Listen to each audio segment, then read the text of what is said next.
169 penyelidik dunia sudah membuktikannya. Dua bahan yang ada di dapur Tuan dan Puan sekarang terbukti membantu melindungi sel-sel buah pinggang daripada kerusakan akibat keradangan kronik. Hari ini kita akan bahas cara pengambilannya yang betul berdasarkan riset ilmiah, bukan mitos, bukan katanya-katanya.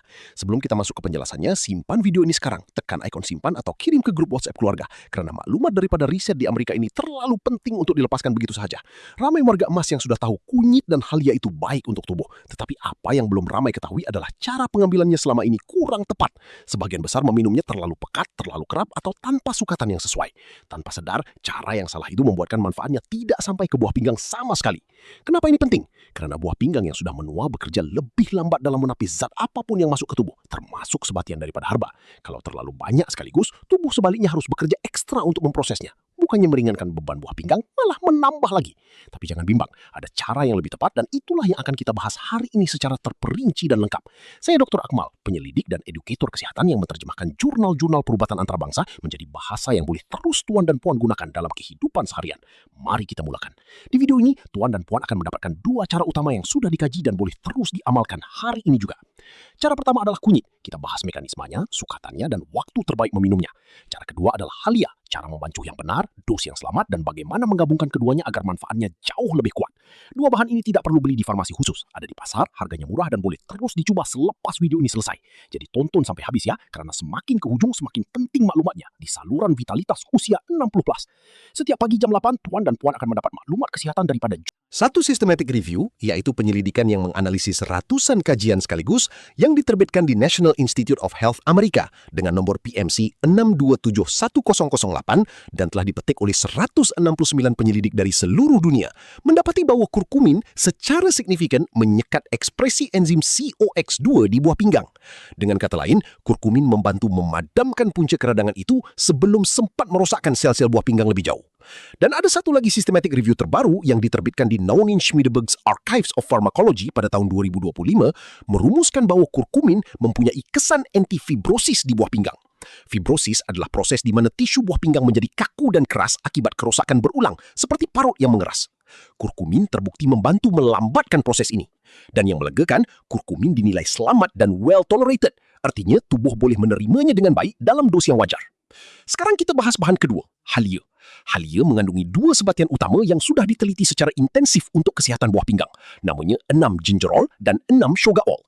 Kalau kurkumin daripada kunyit adalah anggota bomba yang memadamkan keradangan, maka sebatian dalam halia ini ibaratnya adalah perisai pelindung yang menyaluti sel-sel buah pinggang daripada serangan zat-zat toksik dari luar maupun daripada proses metabolisme tubuh sendiri. Satu systematic review yang diterbitkan pada 2022 dengan nombor PMC 9110206 bertajuk Ginger for Healthy Aging mendapati bahwa ekstrak halia menunjukkan kesan renoprotektif yang nyata. Renoprotektif berarti melindungi buah pinggang. Dalam penyelidikan tersebut, halia terbukti melindungi buah pinggang daripada kerosakan yang disebabkan oleh pendedahan zat toksin, baik dari persekitaran maupun daripada proses metabolisme tubuh sendiri. Kesan pelindungan ini dikaitkan dengan sebatian polifenol aktif yang terkandung dalam halia, terutama 6 gingerol dan 6 shogaol yang bekerja sebagai antioksidan kuat. Dan ini yang paling menarik. Satu kajian yang diterbitkan tahun 2023 oleh Taha dan rakan-rakannya mendapati bahawa apabila kunyit dan halia diambil bersama, kesannya jauh lebih besar berbanding jika masing-masing diambil sendiri-sendiri. Para penyelidik menyebutnya kesan sinergistik. 1 tambah 1 tidak sama dengan 2, tetapi boleh jadi 3 malah lebih. Ini bermakna Tuan dan Puan tidak harus memilih salah satu. Sebaliknya, menggabungkan keduanya adalah pilihan yang paling disokong oleh riset ilmiah.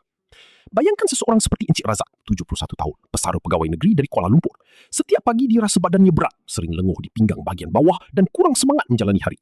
Dia sudah tahu kunyit dan halia itu baik, tetapi selama ini minumnya secara sembrono. Kadang-kadang terlalu pekat, kadang-kadang campur banyak bahan lain tanpa sukatan yang jelas. Selepas membaca tentang riset ini dan selepas berbincang dengan dokter keluarganya, dia mula rutin membaca minuman ringkas daripada dua bahan ini dengan cara dan sukatan yang betul setiap pagi. Selama 2 minggu, perlahan-lahan dia... Cara kedua, halia. Bahan yang diperlukan adalah halia segar sepanjang 3 cm, sedikit lebih besar daripada kunyit tadi. Atau boleh gunakan serbuk halia murni setengah sudu teh. Cara menyediakannya sedikit berbeza daripada kunyit.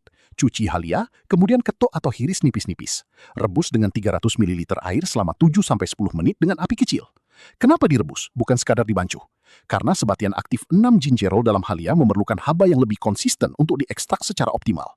Terlalu sekejap kurang berkesan, terlalu lama boleh mengubah struktur sebatian aktifnya. 7-10 menit adalah jendela waktu yang paling tepat berdasarkan proses ekstraksi herba. Selepas selesai, angkat dan biarkan hingga suamnya pas, sekitar 50 hingga 60 derajat Celcius. Selesa di bibir tidak membakar lidah. Kalau tuan dan puan mau sedikit rasa manis, tambahkan setengah sudu teh madu asli. Madu asli juga mengandungi antioksidan ringan yang bersinergi dengan sebatian halia. Minum 1 gelas sehari.